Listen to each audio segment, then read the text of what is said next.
Good evening guys. अभी रात के गुड इवनिंग भी नहीं है, गुड नाइट बोलूं, गुड नाइट बोलूं, कैसे बोलूं रात के 12:30 बजे हुए हैं और मैं यहाँ बैठ के अपना शूट करी थी। सब कुछ फैला पड़ा है, सब संवारना है, सब ठीक करना है। नाइट ड्रेसेस पहनी हुई है मैंने ये, और इसकी डिटेल आपको अमेजोन के वीडियो में मिल चुकी होगी। ये नाइट ड्रेस बहुत कम्फी और बहुत अच्छी है और मैंने अमेजोन से ली है। और इसके नीचे शॉर्ट्स है बहुत छोटे छोटे वाले, लेकिन ये गर्मियों में बहुत अच्छा लगता है ये पहनना।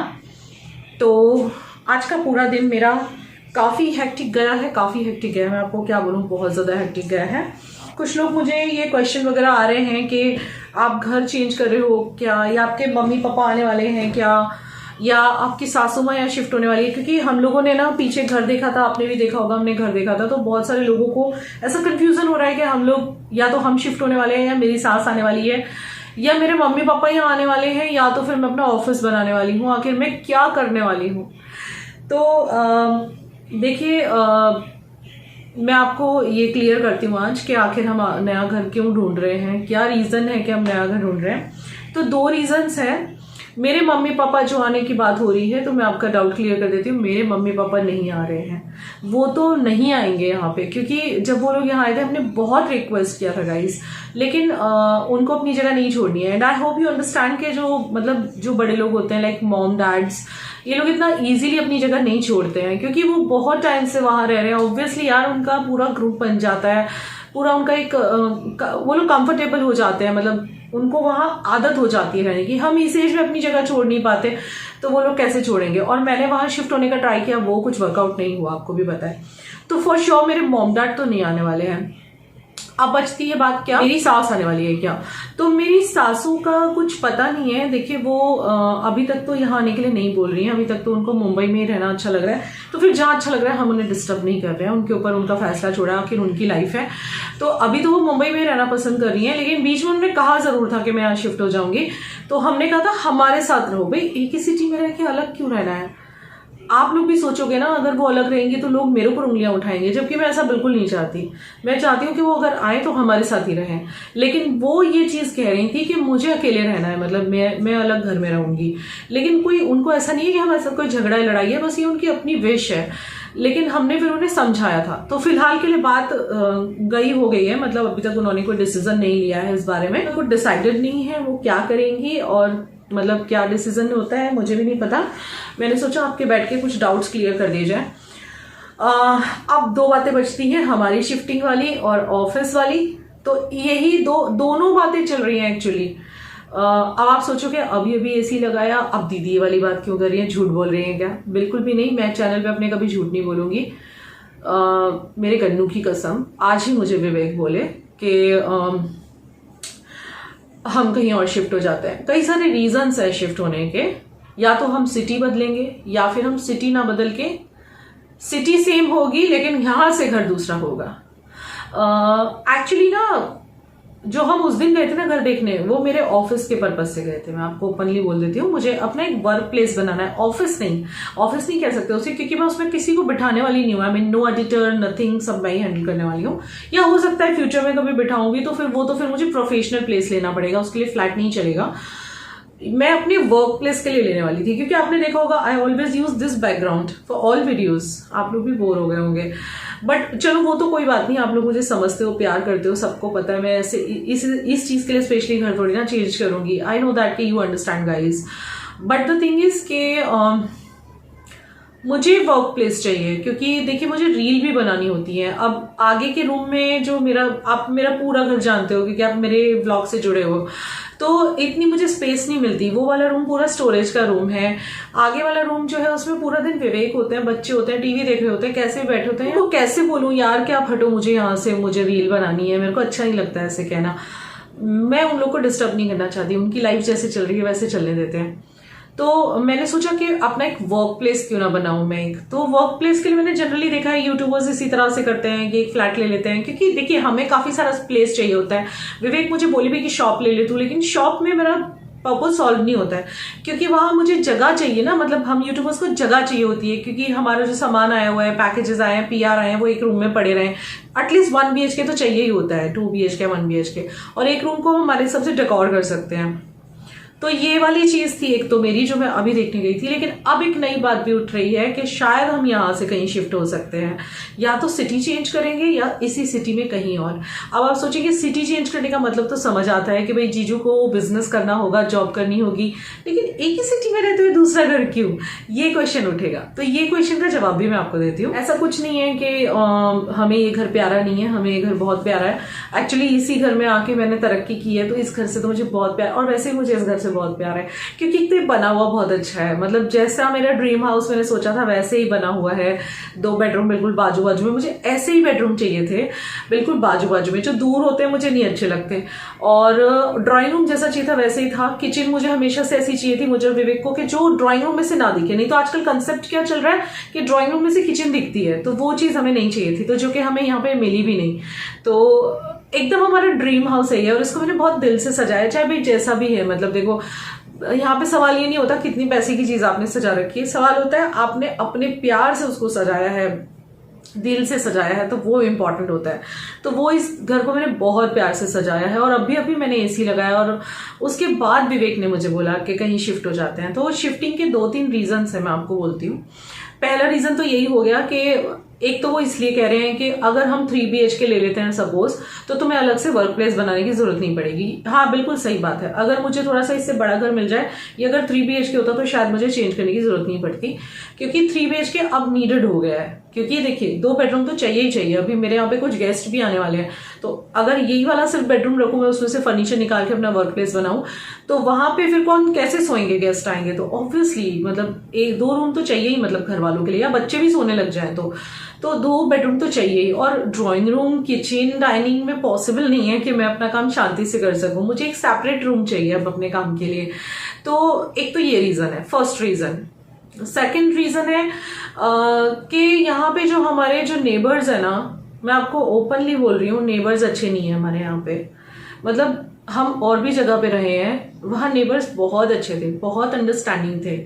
लेकिन अगर मैं आपको अपना बैड एक्सपीरियंस ओपनली बोलूं, तो जब लास्ट ईयर विवेक बीमार थे ना, तो किसी ने इतना भी सपोर्ट नहीं किया था, जबकि सबके साथ बहुत अच्छे रिलेशंस हैं हमारे। हाँ, वो अलग बात है कि मैं बिजी रहती हूँ, कम टाइम मिलता है, लेकिन जितना भी टाइम मिलता है उसमें सबके साथ मैं बहुत प्यार से मिलती हूँ। ये मैंने कभी कैमरा पे शो नहीं किया। देखिए इसलिए नहीं किया क्योंकि यहाँ जो हमारे पड़ोसी हैं, जो नेबर्स हैं, वो थोड़े से मतलब सबकी सोच अलग अलग होती है। हर कोई यूट्यूब फ्रेंडली नहीं होता, कैमरा फ्रेंडली नहीं होता, जिस वजह से मैं आपको कभी ज्यादा मिलवाई नहीं हूँ। पूछना पड़ता है, और थिंकिंग थोड़ी सबकी थोड़ी सी मुझे ऐसा लगा यहाँ बैकवर्ड थिंकिंग है कि मतलब कैमरा वगैरह ऑन करो तो उन लोग को अच्छा नहीं लगता, तो इसलिए मैंने कभी ज्यादा शूट नहीं किया। बट द थिंग इज कि वो सारी चीजें तो चल जाती हैं, बट मैं टाइम नहीं मिलता वो अलग बात है, लेकिन जब भी मिलती हूँ सबसे अच्छे से मिलती हूँ। बट लास्ट ईयर जब विवेक बीमार थे ना, तब आप मानेंगे मुझे किसी ने इतना सा भी सपोर्ट नहीं किया है। और तो और जब विवेक कोविड के टाइम पे हॉस्पिटल में एडमिट थे, मैं रोज घर पे आती थी। जो मेरा स्ट्रगलिंग टाइम था वो आप लोगों ने देखा है, और आप लोगों ने दिल से फील किया। आप लोगों के कमेंट्स आते थे, आप लोगों के मुझे मेल आते थे, आप लोगों के DM आते थे। लेकिन मेरे पड़ोसियों ने मुझे, जब मैं हॉस्पिटल में थी, एक सिंगल कॉल नहीं किया। मतलब घर पे तो वो आए ही नहीं देखने के लिए, कोविड हो गया ना, कैसे आएंगे। मतलब उनको ऐसा पूछने से भी कोविड लग जाएगा। उन्होंने दूर से भी नहीं पूछा। जैसे कि मैं घर से खाना लेके कई बार निकलती थी तो लोग मुझे दिखते थे, मतलब बिल्डिंग में, दूर से भी उन्होंने नहीं पूछा कि कैसे हैं विवेक जी। चलो ठीक है, कोई बात नहीं, पर इंसान फोन तो कर सकता है। फोन पे तो कोविड नहीं लग जाएगा ना।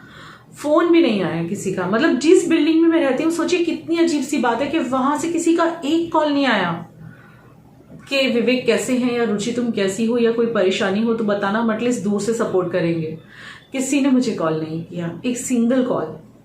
एंड यू वॉन्ट बिलीव, जिस दिन उन्हें वापस लेके आई थी, जब उनको कोविड हुआ था, और जब हम लोग वापस आए थे घर पे, मुझे आज भी डेट याद है, 21 अप्रैल वो डेट थी लास्ट ईयर। तो उस दिन पड़ोसियों ने ये तो पूछा नहीं कि विवेक जी कैसे हैं, लेकिन जब मैं उनको लाई, तो मैं रोती रोती तो लाई थी, क्योंकि मेरे पास गाड़ी तो थी नहीं, मैं बाइक से उन्हें लाई थी। मैं बहुत स्ट्रगलिंग वे में उन्हें लाई थी, क्योंकि काफी सारा सामान हो गया था हॉस्पिटल में इकट्ठा। मैं यहाँ से रोज ले जाती थी खाना वाना उनके लिए, बहुत सारा सामान इकट्ठा हो गया था। और जब मैं वहां से निकली तो इतना सामान, और मेरे पास सिर्फ था एक्टिवा। और मैं बच्चों को भी ऐसी हालत में नहीं बुला सकती। उस वक्त तो कितना कहर था कोविड का, सेकेंड वेव में बच्चों को सेफ रखना था, मम्मी को सेफ रखना था, मेरी सासू माँ को, तो मुझे अकेले ही करना था। और तो और इनकी किसकी कोई फ्रेंड भी इनका आगे नहीं आया। सबको पता था कि रुचि अकेले विवेक को लाने वाली है, लेकिन कोई आगे नहीं आया हेल्प करने के लिए, या कोई गाड़ी लेके भी पहुंच जाना चाहिए ना ऐसे में तो, कि चलो भाई अब तो वो ठीक हो गया, मतलब पहुंचना चाहिए ना, फ्रेंड्स ने नहीं आया कोई। ठीक है, सबको पता था कि मैं घर पे आ रही हूँ उन्हें लेके। पड़ोसियों की बात बताती हूँ आपको, जब मैं उनको लेके आई ना, बड़ी मुश्किल से लाई मैं, मेरी पूरी बाइक आगे पाँव रखने की भी जगह नहीं थी, मैं ऐसे करके पाँव रख के चला के आई थी अपनी बाइक, और विवेक को मैंने ऑटो करके ऑटो में बिठाया। ऑटो में उनके पास थोड़ा सा सामान रख दिया था मैंने, क्योंकि बाइक पे नहीं आ रहा था। फिर जब मैं घर पे पहुंची ना, तो बड़ी मुश्किल से मैंने जो है सारा का सारा सामान अपने हाथ में लिया, और उनको मैं जैसे तैसे लिफ्ट में लेके ऊपर आई सारे सामान के साथ। आप मानेंगे, मतलब ऊपर आके मैंने लिफ्ट बंद किया, मैं घर में उनको लेके आई, और उसके 20 या 25 मिनट बाद की बात है, मेरी बेटी किसी काम से नीचे गई और लिफ्ट यूज करके गई। तो जो हमारे एक पड़ोसी है, मैं उनका नाम नहीं लूंगी यहाँ पे, वो मेरी बेटी के साथ फाइट करने लगे। मतलब उन्होंने ये नहीं पूछा कि पापा कैसे हैं, ठीक है कि नहीं, मम्मी कैसी है, और पापा की तबीयत अब कैसी है, नहीं, उन्होंने डायरेक्टली लड़ने लगे कि आपके मम्मी पापा जब अभी ऊपर आए थे तो लिफ्ट खुली छोड़ दी थी उन्होंने, जबकि हमने कोई लिफ्ट खुली नहीं छोड़ी थी। क्योंकि मुझे पता है यहाँ का सिस्टम, हमारी लिफ्ट थोड़ी सी ये है, उसको जोर से बंद करना पड़ता है, तो मैंने अच्छे से ही बंद की थी। लेकिन वो ये कह के, जो हमारी एक पड़ोसन है, वो ये बात मेरी बेटी को कह के उससे लड़ने लगी। मुझे बहुत दुख हुआ जब मेरी बेटी ने आके बताया कि मम्मी, मैंने उन्हें कई बार बोला कि नहीं, मम्मी पापा तो 20-25 मिनट पहले आ गए, क्योंकि लिफ्ट तो हर 2 मिनट पे नीचे ऊपर जाती है, इतने लोग आते जाते हैं, तो 20-25 मिनट से वो लोग ऊपर आ गए, हमारे पेरेंट्स ने खुली नहीं छोड़ी है, और मम्मी तो उन्हें हॉस्पिटल से भी लेके आई है। अरे यार, आप ना फोन करते हो, ना किसी चीज में तकलीफ में काम लगते हो, एटलीस्ट पूछ तो सकते हो कि माँ बाप कैसे हैं आपके, इतना स्ट्रगल किया है, और आप उल्टा लड़ रहे हो मेरी बेटी से, और वो भी तब जब जिस वक्त मैं एकदम टूटी हुई हालत में आई हूँ अपने हस्बैंड को जैसे तैसे घर पे लेके। ये पड़ोस होता है क्या? तो वो चीज़ मेरे दिल पे लग गई थी बहुत उस दिन। और भी बहुत सारे इंसिडेंट हुए हैं, मैं आपको क्या बोलूँ, ओपनली बहुत लग गया है इधर। तो मैं थोड़ी सी ना तब से रिजर्व सी हो गई, मतलब मैंने कहा यार कोई किसी का नहीं होता, मतलब बुरे टाइम में ही पता चलता है कोई किसी का नहीं होता। तो तब से मन उखड़ा हुआ तो है ही यहाँ से। और यही चीज़ कोविड के टाइम पे, कैंसर के टाइम पे भी हुई थी। मेरे मॉम डैड यहाँ फर्स्ट टाइम आए थे, आपको पता है, और तब मैं हॉस्पिटल में थी जब वो लोग यहाँ पहुंचे थे। बच्चे पीछे से अकेले थे, एक फ्रेंड के, मम्मी पापा ने वहां से पिक किया था उन्हें, ठीक है, मैं हॉस्पिटल जा चुकी थी, याद है आपको। तो तभी भी किसी ने आके, यहाँ पूरी बिल्डिंग में इतने फ्लैट्स हैं, किसी ने मेरे मॉम डैड को आके भलमन साई के लिए भी पूछना तो चाहिए ना कि आंटी अंकल आप नए हैं यहाँ पे, आपको कोई चीज़ की परेशानी, क्योंकि हम तो सूरत में बैठे थे, मैं तो वहां से 10-12 दिन आई ही नहीं, विवेक को लेके आई, मम्मी पापा यहाँ सब मैनेज कर रहे थे। तो एक इंसानियत के नाते नहीं पूछना चाहिए था कि आउटसाइडर्स हैं, उनको कुछ नहीं पता कहाँ सब्जी मिलती है, कहाँ क्या मिलता है, तो हम पूछ रहे हैं कि भाई आपको कोई चीज़ की परेशानी तो नहीं आ रही है। किसी ने कुछ नहीं पूछा था, जबकि हमारे संबंध ऐसा कुछ नहीं है। अभी हेटर्स आके लिखेंगे आपके रिलेशन नहीं होंगे, बिल्कुल नहीं, हमारे रिलेशन बहुत अच्छे थे सबके साथ, हम हमेशा सबको काम लगते हैं। जब भी हमारे बिल्डिंग में कोई तकलीफ आई है, मैं और विवेक हमेशा आगे बढ़ के आगे रहे हैं। फिर हमारे साथ ऐसा हुआ तो तकलीफ हुई, तो वो चीज़ भी थोड़ी हमारे दिल पे लगी है कि यहाँ का पड़ोस हमारा इतना अच्छा नहीं है, और तकलीफों में भी लोग लड़े हैं हमसे, उन्होंने हमारी तकलीफें भी नहीं देखी कि कितना परेशान है ये लोग इस वक्त, और अकेले एक औरत स्ट्रगल कर रही है और हम उससे लड़ रहे हैं। उस टाइम पे तो अवॉइड किया जा सकता है, बाद में आराम से पूछा जा सकता है अगर कोई कंफ्यूजन है तो वो चीज़ एक लगी हुई है। तो पहला मैंने आपको पॉइंट बता दिया, मेरे को जगह कम पड़ रही है। सेकंड पॉइंट है कि पड़ोस अच्छा नहीं लग रहा है, हमें मज़ा नहीं आ रहा है रहने का, जब पड़ोस अच्छा नहीं होता मज़ा नहीं आता रहने का।